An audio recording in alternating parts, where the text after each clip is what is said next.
নমস্কার দর্শক বন্ধুরা, রেপ স্পোর্টস বাংলায় আপনাদের সবাইকে স্বাগত। আর অপেক্ষার আর কয়েকদিন, তারপরেই কিন্তু 6 ডিসেম্বর থেকে শুরু হতে যাচ্ছে ডে নাইট টেস্ট অস্ট্রেলিয়া এবং ইন্ডিয়ার মধ্যে বটগাভাস্কার ট্রফির এবং পিঙ্ক বলে টেস্ট ম্যাচটি, এবং তার প্রস্তুতি শুরু করে দিল অস্ট্রেলিয়ান দল। গতকালই তারা অ্যাসেম্বল করেছিল অ্যাডিলেডে এবং আজকে কিন্তু তারা অপশনাল ট্রেনিং সেশন ছিল, যদিও অপশনাল, কিন্তু প্রতিটা ব্যাটার, অস্ট্রেলিয়ান ব্যাটার কিন্তু আজকে টার্ন আপ করেছিল অ্যাডিলেডের নেটে। সুভান, আমাকে একটু ডিটেলে বলো তুমি কি দেখলে। অফকোর্স মানে নজর আজকে মেনলি ছিল Usman Khawaja, Steve Smith, Marnus Labuschagne, Nathan McSweeney, যার ডেবিউটা খুব একটা ভালো যায়নি। আর অস্ট্রেলিয়ার ব্যাটিং ইউনিট আই থিঙ্ক প্রেশারে আছে। যেভাবে ওদের ক্রিটিসিজম ফেস করতে হয়েছে অস্ট্রেলিয়ান মিডিয়ার থেকে, ফর্মার অস্ট্রেলিয়ান ক্রিকেটার্সের থেকে। 295 রানের ডিফিট পার্থে, তাও আবার অপটা স্টেডিয়ামে, এটা অস্ট্রেলিয়ার প্রথম ডিফিট ছিল। তো তারপর আই থিঙ্ক অস্ট্রেলিয়ান ইউনিট একটু প্রেশারে আছে।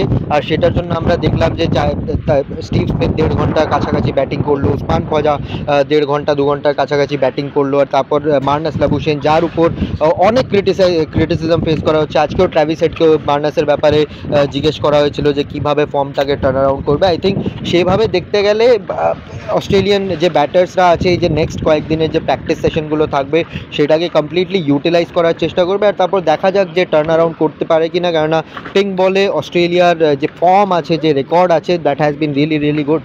হ্যাঁ, অবশ্যই চাপে যে অস্ট্রেলিয়ান ব্যাটাররা আছে সেটা নিঃসন্দেহে, কেননা যতই ট্র্যাভিসের মুখে বলুক যে ড্রেসিং রুমে কোনো রিফট নেই, আমরা একদম লাস্ট 3-4 বছর আমরা একদম টিম হিসেবে খেলেছি, বোলাররা আমাদের বহু ম্যাচ জিতেছে, এবারে ওনারশিপ অন দ্য ব্যাটার্স, এবং সেটাই কিন্তু আজকে দেখা গেল, চাক্ষুষ করলাম আমরা অস্ট্রেলিয়ার প্র্যাকটিসে। কেননা যে 4 জনের কথা সুবায়ন বলল, অর্থাৎ হেড, খোয়াজা, লাবুশেন এবং স্মিথ, এই 4 জনকে কিন্তু দেখা গেল দীর্ঘক্ষণ 1.5 ঘন্টারও বেশি সময় কিন্তু আজকে উইকেটে স্পেন্ড করতে, যদিও তারা থ্রো ডাউন নিলেন আজকে, যদিও অস্ট্রেলিয়ান বোলাররা, বিশেষ করে 2 ফ্রন্টলাইন বোলার অধিনায়ক প্যাট কামিন্স এবং মিচেল স্টার্ক আজকে আসেননি, যেহেতু আজকে অপশনাল প্র্যাকটিস সেশন ছিল। কিন্তু স্কট বোল্যান্ড, গতকাল যিনি প্রাইম মিনিস্টার 11 ম্যাচে খেলেছিলেন, তিনি এবং Doggett along with Blue Webster, তারা কিন্তু সবাই আজকে চলে এসছেন, হাজির ছিলেন অস্ট্রেলিয়ার নেটে।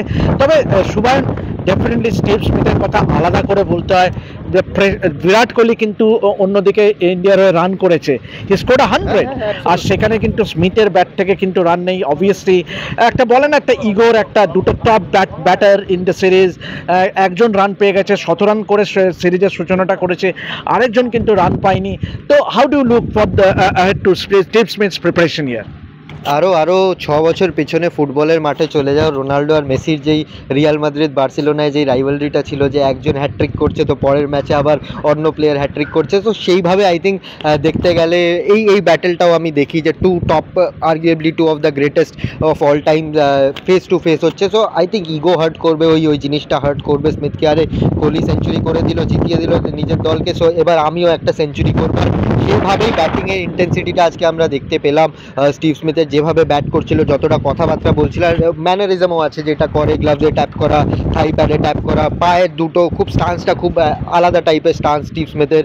সো নিজের স্টাইল আছে, আর খুব বড় ব্যাটসম্যান স্টিভ স্মিথ। সো নিজের স্টাইলে রান করার চেষ্টা করবে, নিজের স্টাইলে একটা কামব্যাক করার চেষ্টা করবে। আর এই ব্যাটেলটা মানে পুরো গোটা সিরিজে সবার নজর থাকবেই, মানে মেসি রোনাল্ডো যখন ফেস অফ করতো নজর থাকতো, ওদের উপরেই নজর থাকতো। তো ব্যাটিং দিক থেকে যেরকম আমরা বোলিং দিক থেকে প্যাট কামিন্স ইয়া Mitchell Starc versus Jasprit Bumrah বলছি, সেভাবে ব্যাটিংয়ের দিক থেকেও Steve Smith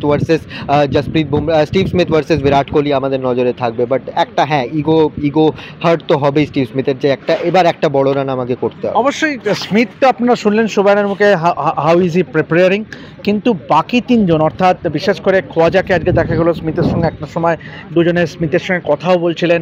Marnus Labuschagne another batter, মানে খুব চাপে আছে, কিন্তু অবভিয়াসলি একটা তাগিদ আছে, যে একটা চেষ্টা আছে, চেষ্টার কোনো ত্রুটি রাখছে না, যে they need to bounce back. কেননা এটা একটা বলে না আত্মসম্মানে একটা লাগা, মানে যে প্রথম ম্যাচটা হেরে যাওয়াতে, কেননা after getting India bold out for 150, তারপরে যেভাবে 295 রানের বড় ব্যবধানে হারাটা, সত্যি অস্ট্রেলিয়া ক্রিকেটে কিন্তু এরকম কোনো টিম এরকম চাপে রাখবে একটা সিরিজের শুরুতেই খুব সচরাচর কিন্তু রিসেন্ট টাইমসে দেখা যায়নি সবাই। একদম। আর credit goes to the Indian team. আর ইন্ডিয়ান টিম আজকে পৌঁছেও গেছে অ্যাডিলেডে। সেটার ভিজুয়ালও আপনাদের আমরা দেখিয়ে দিয়েছি। বাট দেখতে গেলে মানে অস্ট্রেলিয়ান টিমকে খুব কম দেখা হয়েছে যে এত প্রেশারে প্রথম ম্যাচেই চলে এসছে, আর যেভাবে হেরেছে আই থিঙ্ক প্রেশারটা ওখান থেকেই এসছে। যদি এটা ক্লোজ হতো তো আই ডোন্ট থিঙ্ক কি এতটা এফেক্ট হতো। এখন জশ হেজেলউডও ইঞ্জুরি চোটে চলতে বাইরে হয়ে গেছে। So I think Australian team মোটামুটি পুরোটা একটা আন্ডার প্রেশার চলে এসছে, আর এখন দেখতে হবে যে এখান থেকে টার্ন অ্যারাউন্ড কী করে। Will be watch and Aussie fight back, না হলে নাকি এরা সারেন্ডার করে দেবে। সো এই দুটো দিকটা দেখাটা খুব ইন্টারেস্টিং হবে। যে অস্ট্রেলিয়ার ফাইট ব্যাক আদৌ করতে পারবে কিনা সেটা সময়ের অপেক্ষা, কিন্তু ইন্দ্রদেব কিন্তু একদম মাথার উপরে চলে এসছে ইতিমধ্যেই, কিন্তু ঝিরঝিরে বৃষ্টি এবং বৃষ্টি আরও একটু বাড়বে বলেই মনে করা হচ্ছে। তবে টেস্ট ম্যাচের সময় কিন্তু পূর্বাভাস সেরকম বৃষ্টি নেই।